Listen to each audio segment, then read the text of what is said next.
పిల్లలకి స్కూల్ పాఠశాల అయితే పేరెంట్స్కి స్కూల్ పేరెంట్స్శాల.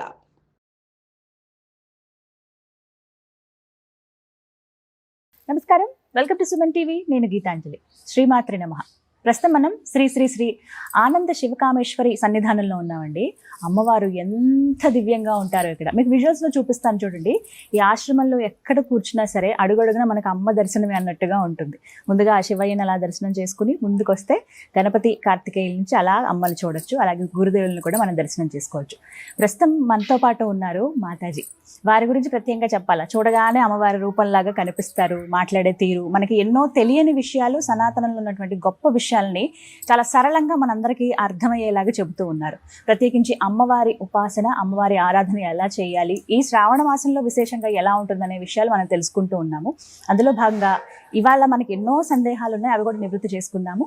మనతో పాటు ఉన్నారు ప్రస్తుతం మనం ఉన్నటువంటి పీఠాధిపతులు శ్రీ శ్రీ శివకామేశ్వరి ఆనందమయ్యి అమ్మ. వారితో మాట్లాడదాం. అమ్మ నమస్కారం. శ్రీమాత్రి నమః. అమ్మ, ఎన్నో సందేహాలు ప్రేక్షకులు అడుగుతూ ఉంటారు. ఎన్నిసార్లు అడిగినా, ఎంతమంది వాటికి సమాధానం చెప్పినా ఇప్పటికీ మనసులో ఏదో బాధతో మేము చేయొచ్చా అండి పూజ, మేము ఇలా వ్రతానికి అటెండ్ అవ్వచ్చా అని ఇలా అడుగుతూ ఉంటారు. వారే పూర్వ సువాసినులు. అంటే చాలా రకాల ప్రశ్నలు అడుగుతూ ఉంటారు. ఇలా పలానా వాళ్ళు వ్రతం చేసుకుంటున్నారండి, పిలిచారు, మేము వెళ్ళొచ్చా అసలు వ్రతానికి? పలానా వాళ్ళు నోము నోచుకున్నారు, వాళ్ళు వాయనం ఇస్తూ ఉన్నారు, మేము అసలు వాయనం తీసుకోవచ్చా? పూర్వ సువాసినుల్లో ఇది ఎప్పటికీ ఉండిపోయేటువంటి ఒక ప్రశ్న. ఏం చెప్తారు అసలు? వారు పూజలు చేసుకోవచ్చా? చేస్తే ఎలాంటి పూజలు చేయాలి? వ్రతాలకు వాళ్ళు హాజరవ్వచ్చా? వెళ్ళి అక్కడ దర్శనం చేసుకోవచ్చా? ఆలయాలకు వెళ్ళొచ్చా? అలాగే రంగురంగుల వస్త్రాలు వారు ధరించవచ్చా? ముఖ్యంగా ఎరుపు చీర వారు కట్టుకోవచ్చా? ఎవరైనా పసుపు కుంకుమ ఇస్తే తీసుకోవచ్చా? వాళ్ళు ఏమన్నా కుంకుమ పెట్టుకోవచ్చా? ఇలాంటివి ఎన్నో సందేహాలమ్మా, వివరించండి. పూర్వ సువాసినులు వ్రతం చేయవచ్చా? పూర్వ సువాసినులు, అసలు సువాసిని అంటే అర్థం ఏంటో తెలుసుకుందాం. సువాసిని అంటే మంచి వాసనలు కలది. సువాసిని అంటే ఇక్కడ భౌతికంగా చూసుకుంటుంటే పంచమాంగళ్యాలు అవ్వచ్చు, కానీ అంతర్ముఖంగా చూసుకుంటే కేవలం అవే కాదు, చాలా ఉన్నాయి. సత్వరజస్తమో గుణాలని అదుపులో ఉంచుకోవడం, కామక్రోధ లోభ మదమత్సరాలని అరిషడ్వర్గాల్ని ఎవరైతే అదుపులో ఉంచుకుంటారో వారందరూ కూడా సువాసనలే. దానికి భర్త ఉన్నాడా లేడా అనే సంబంధం లేదు. నీ అవలక్షణాలని, నీలో ఉండే లోపాలని నువ్వు అదుపు చేసుకునే ప్రయత్నం, దాని పేరే సాధన. ఆ సాధన ఎవరైతే చేస్తూ ఉంటారో వాళ్ళందరూ సువాసనలే. మంచి వాసన కలిగిన వాళ్ళందరూ సువాసినులే. సువాసిని అంటే అర్థము ముత్తైదు అని ఒక అర్థం అయితే, మంచి అంటే నీలో ఉండే అవలక్షణాలు, అరిషడ్ వర్గాల్ని కొద్ది కొద్దిగా విసర్జించే వాళ్ళందరూ కూడా సువాసినులే. ఇక పూర్వ సువాసినులు పూజ చేయవచ్చా? లక్షణంగా చేసుకోవచ్చు. ఎందుకంటే వివాహ సమయంలో ధర్మేచ, అర్థేచ, కామేచ ఈ మూడిటికే మనం ప్రమాణ చేసాం, మనం కూడా ప్రమాణ స్వీకారం చేసాం. కానీ మోక్షేచ అని చేయలే. మోక్షం ఎవరిది వారిదే. పైగా భర్త చేసే దాంట్లో 50% భార్యకు వస్తుందేమో తప్ప భర్త చేస్తే ఆయనే చేసుకోవాలి. భార్య చేసింది ఏది దానికి రాదు. అందుకే ఎప్పుడు దంపతి సమేతంగానే ఆలయ దర్శనానికి వెళ్ళాలి, దంపతి సమేతంగానే వ్రతం చేయాలి, దంపతి సమేతంగానే హోమం చేయాలని ఎందుకన్నారు అంటే, ధర్మాన్ని నేను ఆచరిస్తాను. ధర్మమే కదా ఇదంతా, ఒక గృహస్థు ధర్మం. ఎందుకంటే ఈ వర్ణాశ్రమాల్లో గృహస్థు యొక్క ధర్మాలు ఏంటి తెలుసా? చాలా అన్ని ఆశ్రమాల్లో కంటే గృహస్థాశ్రమం చాలా గొప్పది. ఎందుకంటే నీ చేత్తో 10 మందికి భోజనం వడ్డించవచ్చు చక్కగా. సాధువుల్ని, సన్యాసుల్ని, అలాగే ఎవరినైనా కానీ నువ్వు చక్కగా భోజనం పెట్టి ఆదరించవచ్చు, శుశ్రూష చేయవచ్చు. ఇవన్నీ నీ గృహస్థాశ్రమంలో వివాహం అయిన తర్వాత లభించేటటువంటి కానుక. చాలా గొప్పదమ్మా గృహస్థాశ్రమం. అలాంటి గృహస్థాశ్రమంలో భార్యాభర్త కలిసి ఉన్నప్పుడు భర్త మరణించిన, భార్య మరణించిన, ఇది కేవలం స్త్రీలకే ఎందుకు వర్తిస్తుంది? పురుషుడికి వర్తించదా? అంటే భార్య చనిపోయిన పురుషుడు దేనికైనా అర్హుడు. కానీ భర్త చనిపోయిన భార్య మాత్రం దేనికి అర్హత లేదు. వారు హోమం చేయొచ్చు, వారు పూజ చేయొచ్చు, వారు మరో వివాహం కూడా చేసుకోవచ్చు, వారు ఏదైనా చేయవచ్చు. కానీ మరి ఎందుకు ఈ స్త్రీలకే ఇంత? పైగా ఇంకోటి ఉందమ్మా, కొన్ని విషయాల్లో ఆడవాళ్ళకి ఆడవాళ్లే శత్రువులు. ఇప్పుడు నన్ను అందరు ప్రేక్షకులు తిట్టుకున్నా కూడా, ఎందుకంటే నీకు ఇష్టం లేకపోతే వాళ్ళని పిలవద్దు, రమ్మంటారు. మా ఇంట్లో పూజ ఉందనో, వ్రతం ఉందనో, పారాయణం. ఇక వచ్చిన తర్వాత వాళ్ళకి తాంబూలం ఇవ్వరు, వాళ్ళ ముందే వాళ్ళు వేరే ఇస్తూ ఉంటారు. వాళ్ళ మనసు ఎంత బాధపడుతుంది. నీ నట్టింట్లో నువ్వు పూజ చేసుకుని ఒక మనిషిని బాధ పెట్టాల్సిన అవసరం నీకేముంది? నీకు ఇష్టం లేకపోతే పిలవకు కదా. వాళ్ళనుకుంటే వెళ్ళి వాళ్ళ ఇంటికే ఇచ్చేస్తే అది కూడా వద్దు, అసలు పిలవకు. నీకు అంత అనుమానం ఉంటే. ఆ స్థితి ఆవిడ కావాలని కోరుకుందా? అవుతూ ఉంటాయి. ఇప్పుడు పుట్టిన తర్వాత చనిపోయేలోపు ఎన్నో జరుగుతూ ఉంటాయి, అందులో అదొకటి. అందులో పైగా వివాహం అప్పుడు వచ్చేది మాంగళ్యం, బట్టలు. సరే, ఇవి తీసేస్తే బొట్టెందుకు తీసేయాలి? అన్నప్రాసన రోజున మనం కుంకుమ ధరిస్తాం. కుంకుమ ఎందుకు ధరిస్తాం? ఆజ్ఞాచక్రానికి గుర్తుగా కుంకుమ ధరిస్తాం. కుంకుమ ఎందుకు తీసేయాలి? పసుపు ఎందుకు రాసుకోకూడదు? సరే, అలంకరణలో పువ్వులు భాగం అనుకుంటే పువ్వులు వదిలేద్దాం. బొట్టు ఎందుకు పెట్టుకోకూడదు కదా? బొట్టు పెట్టుకోవచ్చు, ఖచ్చితంగా పెట్టుకోవాలమ్మా. అసలు బొట్టు కుంకుమతోనే కదా పెట్టుకోవాలి. స్టిక్కర్లు ఇప్పుడు కదా వచ్చాయి తర్వాత వచ్చినవి కదా. తిలకం సీసాలు, స్టిక్కర్లు తర్వాత వచ్చినవి కదా. మొదటి నుంచి నుదురును ధరించాల్సిన విభూది కుంకుమ. ఎందుకు ధరించద్దు కుంకుమ? తప్పు కదా. పెట్టుకోవచ్చు, నిస్సందేహంగా కుంకుమ ధరించవచ్చు. ఇక వరలక్ష్మి వ్రతాలు ఇలాంటివి చేసుకోవచ్చు. వ్రతాలు, నోములు, సామాజిక పరమైన కార్యక్రమాలు అంటే వివాహం, గృహప్రవేశాలు, పొడుగులు, ఇలా చాలా ఉంటాయి కదా, భార్యాభర్తలు కలిసి చేసేవి. అలాంటివి చేసుకోవడానికి లేదు, ఎందుకంటే భర్త లేరు కాబట్టి కన్యాదానం ఇవన్నీ చేయలేరు. వ్రతాలు చేసుకోవచ్చు. సత్యనారాయణ వ్రతంలోనే ఉంటుంది, పూర్వసువాసిని వ్రతం చేసుకోవచ్చు. ఒక్కళ్ళే కూర్చుని సత్యనారాయణ కథ చదివారు ఎప్పుడైనా? మీరు చేసుకోవచ్చు. అంటే ఖచ్చితంగా చిన్నపిల్లలు చేసుకోవచ్చు, కన్యలు చేసుకోవచ్చు, భర్త లేని వారు చేసుకోవచ్చు. సత్యనారాయణ వ్రతం కూడా పూర్వ సువాసినిలో ఆచరించవచ్చు. ఇక వరలక్ష్మి వ్రతం లాంటివి చేసుకోవచ్చా? మంగళగౌరి వ్రతం అంటే మనం సౌభాగ్యం కోసం చేసుకునేది కాబట్టి పోనీ అంతవరకు వారు చేసుకోలేరు, ఎందుకంటే లోపల ఎక్కడో ఏదో బాధ, తెలియని బాధ కదా. ఇక వరలక్ష్మి వ్రతం ఖచ్చితంగా చేసుకోవచ్చు.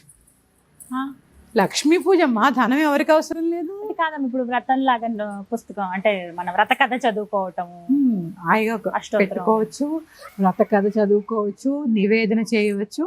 కాకపోతే ఏంటంటే ఈ తోరాలు అవి కట్టుకోకుండా చేసుకోవచ్చు. ఎందుకంటే పుత్రపౌత్రాభివృద్ధ్యర్థం అన్నారు, అందులో ఉంటుంది. మరి భర్త లేని వారికి పౌత్రులు ఉంటారు కదా, పిల్లలు ఉంటారు కదా, వాళ్ళ సంతానం వృద్ధవ్వాలని కదా అమ్మని వేడుకునేది. మరి అలాంటి వ్రతం చేసుకోవద్దంటే ఎలాగమ్మా? అలాంటిది అమ్మ అడిగితే ఇంకా తొందరగా అనుగ్రహం వస్తుంది అంటారు. ఇక తాంబూలాలు ఇచ్చుకునే విషయంలో కొందరు వీళ్ళు ఇవ్వచ్చు, నేనైతే నిరభ్యంతరంగా చెప్తాను. పుచ్చుకునే వారికి ఏదైనా అభ్యంతరం ఉంటుంది, సరే వీరు కూడా బాధపడతారు ఇవ్వడానికి. బొట్టు అక్కడ పెట్టండి, ఒక టేబుల్ మీద తాంబూలం పెట్టండి, వారినే బొట్టు పెట్టుకోమనండి, తాంబూలం తీసుకోమనండి. ఎందుకంటే వ్రతం చేసుకుంటే ఆ ఇంటి నుంచి తాంబూలం వెళ్ళాలి కాబట్టి, కరెక్ట్, వెళ్ళాలి కదా. అందుకని బొట్టు పెట్టుకుని అవి తీసుకోమని చెప్పండి. నిరభ్యంతరంగా వ్రతం చేసుకోవచ్చు. పుత్ర పౌత్రాభివృద్ధ్యర్థం, వచ్చే జన్మలో సౌభాగ్యంతో ఉండడానికి ప్రసాదించమని. ఎందుకంటే పూర్వజన్మ కర్మతోనేగా మనం పుట్టేది, అవునా? నమ్ముతాంగా. మన ధర్మం ఏంటి? ఏమన్నా అంటే ఏ జన్మలో చేసిన పాపమో అంటామా మరి ఎంతో కొంత పుణ్యకర్మ కావాలి కదా, వచ్చే జన్మలో సౌభాగ్యం కావాలని చక్కగా చేసుకోవచ్చమ్మా. ఎటువంటి సందేహము లేకుండా చేసుకోవచ్చు. ఢంకాపదంగా చెప్తున్నా. గాజుల విషయంలోనమ్మా ఇది ఒక సందేహం ఉంటుంది. ఎలాంటి గాజులు ధరించవచ్చు? మట్టి వేసుకోకూడదా పూర్వ సువాసినులు? వేసుకోకూడదు అంటే అమ్మ, మనకి పూర్వము చాలా చాలా కట్టుబాట్లలో పెరిగారు. ఎందుకంటే అష్టవర్షాత్ భవేత్ కన్య అని చెప్పి మనకి చెప్పారు. అంటే 8 సంవత్సరాలకు వివాహం చేసేవారు. వీరు కొంచెం పెద్ద పుష్పవతి అయ్యే సమయానికి వీరికి 13 సంవత్సరాలు వచ్చేవి. వృద్ధుల్ని కూడా ఇచ్చి వివాహం చేస్తుండేవారు. కొంతమంది అప్పటికే వీరు పుష్పవతి అవ్వకుండానే వారు కాలం చేసేసేవారు. మరి అప్పటి నుంచి వైధవ్యమే. మరి ఎన్ని కట్టుబాట్లలో ఉండాలి, ఆ పిల్లకి ఏమీ తెలియకూడదు. శిరోముండనం చేసేవారు, తెల్ల చీరలు కట్టేవారు, అన్నీ తీసేసేవారు. ఇప్పుడు తెలుపు దేనికి? స్వచ్ఛతకి కదా సూచన. అంటే అంత స్వచ్ఛంగా ఉన్నాను నేను అని చెప్పడానికే తెల్ల వస్త్రం కట్టుకునేవారు. ఇక ఇంకో విషయం ఉందమ్మా, ఈ సందర్భంగా నేను చెప్పాల్సింది, పూజలో కూడా ఇలా బోర్డర్ లేని చీరలు ఎప్పుడు వాడకూడదు. దేవుడికి కూడా బార్డర్ ఉన్నవి కట్టాలి. బోర్డర్, దాని పేరేంటి? సరిహద్దు. సరిహద్దు. అందుకే సన్యాసాశ్రమ దీక్షలో కూడా కొన్ని నియమాలు ఉంటాయి. ఇప్పుడు ఏకవస్త్రం ధరిస్తూ ఉంటారు కొన్ని సాంప్రదాయాల్లో, కొన్ని సాంప్రదాయాల్లో చిన్న బోర్డర్ను ధరిస్తారు. అంటే ఇంకా చిన్న సరిహద్దు ఉంది మాకు, ఈ సరిహద్దులో మేము ఉన్నాము అని చెప్పడానికే చిన్నవి ధరిస్తూ ఉంటారు. అలాగే భగవంతుడికి రవికల బట్ట వేస్తామా కింద, వరలక్ష్మి, అవి కూడా బోర్డర్ లేని వేయకూడదు. అన్ని ప్లెయిన్ తీసుకొచ్చేస్తాం కదా మేమైతే. అయ్యో, బోర్డర్ ఉన్నవే వేయాలి. అంటే సరిహద్దు, అమ్మని కూర్చోబెట్టావు, హద్దులు వేయాలిగా. అసలే ఆవిడ చెంచలమైంది, భద్రపరచుకోవాలి కదా. అందుకని పూర్వ సువాసినులు ఖచ్చితంగా అన్ని పూజలు చేసుకోవచ్చు. తెల్లటి వస్త్రమే ధరించాలి అని చెప్పి లేదు. ఇక మీరు ఇందాక అడిగారు, ఎర్ర వస్త్రాలు ధరించచ్చా? ఎరుపు దేనికి సంకేతం? రజోగుణానికి సంకేతం. అలాగే త్యాగానికి, జ్ఞానానికి సంకేతం ఎరుపు. అందుకే మనం అమ్మవారి గురించి చెప్పుకున్నాం, ఇవి నీలో రజోగుణం వదిలేసినప్పుడు నువ్వు ఎర్రచీర కట్టుకో. జ్ఞానం కావాలి అంటే కట్టుకోవచ్చు. జ్ఞానానికి సంకేతం. సరే, స్త్రీలు భర్త లేని వారు ఎర్ర చీరలు కట్టుకోకూడదు. మరి సప్తాశ్వరథమారూఢం ప్రచండం కశ్యపాత్మజం శ్వేతపద్మధరం దేవం తం సూర్యం ప్రణమామి. ఎలా ఉంటాడు అప్పుడు? మరి ఎర్రని కిరణాలు కూడా పడకూడదే. ఎరుపు చీర కట్టుకోవడానికి వీలు లేని వాళ్ళు ఎర్రని కిరణాలు వాళ్ళ మీద పడుతుంటే ఎలా? మరి ఏది నిలువరించగలరు? ఇవన్నీ అపోహలు మాత్రమే. అలానే పూర్తిగా తెలుపు కట్టుకోవాల్సిన అవసరం ఏమీ లేదమ్మా. తెలుపు స్వచ్ఛతకి పేరు, మారు పేరు. అందుకని పూర్వం వారికి ఉన్న కట్టుబాట్లను బట్టి ఆ తెల్లటి చీరను ధరింపజేసేవారు. ఈ స్త్రీలు అన్ని రంగాల్లో ఎదుగుతూ ఉన్నప్పుడు ఏవి పాటించాలో పాటించాలి, మూఢంగా ఉన్నవి మానేయాలి. భక్తిలో కూడా భక్తి, మూఢభక్తి రెండు ఉన్నాయిగా. అవును, చెప్తారు, వర్ణిస్తారు వాటి గురించి కూడా. మరి అంత మూఢభక్తి ఉండకూడదు. విశ్వాసంలో కూడా విశ్వాసం, మూఢ విశ్వాసం రెండు ఉన్నాయిగా. విశ్వాసము, భక్తి ఉండాలి, విశ్వాసే ఉండాలి. ఏదైనా మూఢం పనికిరాదు. అందుకే మూఢాల్లో పెళ్లిళ్ళు చేస్తారా? చేయరు. అసలు పెళ్లిళ్ళు చేయరు, ఏ కార్యక్రమాలు చేయరు. మరి మూఢభక్తి ఎందుకు, మూఢ విశ్వాసం ఎందుకు? అందులో మూఢం పనికిరానప్పుడు ఇందులో కూడా మూఢం పనికిరాకూడదు. అందుకని మూఢ విశ్వాసాలు మానండి. అందరూ, ప్రత్యేకంగా ఆడవారికి, స్త్రీకి స్త్రీ ఎప్పుడూ శత్రువు కాకూడదు. ఆవిడకి అలాంటిది వచ్చింది అంటే ఆవిడ కావాలని చేసుకుందా? ఆవిడ కర్మానుసారము జీవితంలో జరగాల్సిన ఒక దుర్ఘటన జరిగింది. చేతనైతే సహాయ సహకారాలు అందించండి, ఆవిడ అందులోంచి పైకి తీసుకురావడానికి ప్రయత్నం చేయండి. అంతేగాని ఇంకా మీ చేష్టలతో, మీ మాటలతో ఇబ్బంది పెట్టద్దు. ఆమె కుంకుమార్చన చేయొచ్చా? నిరభ్యంతరంగా చేయొచ్చు. కుంకుమ అర్చిస్తున్నాం అంటే నేను చెప్పాను ఇప్పుడే, ఎరుపు రజోగుణానికి సంకేతం. ఇలా వేయడం అంటే నేను రజోగుణం వదిలేస్తున్నా విడిచిపెడుతున్నా అని ఇలా పట్టు కూర్చుంటే ఎట్లా? ఇంకా దాన్ని ఇవన్నీ మీరు అడిగిన ఈ ప్రశ్న రజోగుణం అయింది అంతే కదా. రజోగుణం దాడిపోయి తమ గుణంలోకి వెళ్ళిపోతుంది. అందుకని పూర్వ సువాసనలు అన్నీ చేయొచ్చమ్మా, ఇది చేయకూడదు. ఇంకా నేను విన్నానమ్మా ఒక దురదృష్టకరమైన సంఘటన చూశాను నేను కళ్ళతో. తల్లి కూతురికి వివాహం చేస్తోంది. వాళ్ళ చిన్నాన్నగారు, వాళ్ళ చిన్నమ్మ కన్యాదానం చేస్తున్నారు.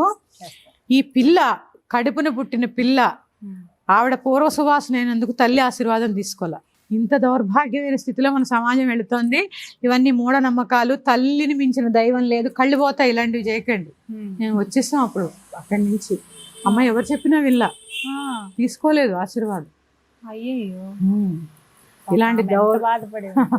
ఇలాంటి దౌర్భాగ్యమైన సమాజము. ఎలా అంటే అమ్మ తల్లిని మించిన దైవం లేదు, తల్లే గురువు, మొదటి గురువు. అందుకే మన సాంప్రదాయం ఏం చెప్పింది? మొదట మాతృదేవో భవ, తర్వాత పితృదేవో భవ, తర్వాత ఆచార్య దేవో భవ. తల్లిని మించిన గురువు లేదమ్మా, తల్లిని మించిన దైవం లేదు. అందుకని ఎవ్వరిని మనిషిని మనిషిగా చూడలేనటువంటి కట్టుబాట్లు ఎప్పుడూ వ్యవస్థని పాడు చేస్తాయి తప్ప నిలబెట్టలేవు, ధర్మాన్ని నిలబెట్టలేవు. అదొక్కటి గుర్తుపెట్టుకోండి. మరొక అంశంతో మీ ముందుకు వస్తాను. శ్రీమాత్రే నమః. స్వస్తి.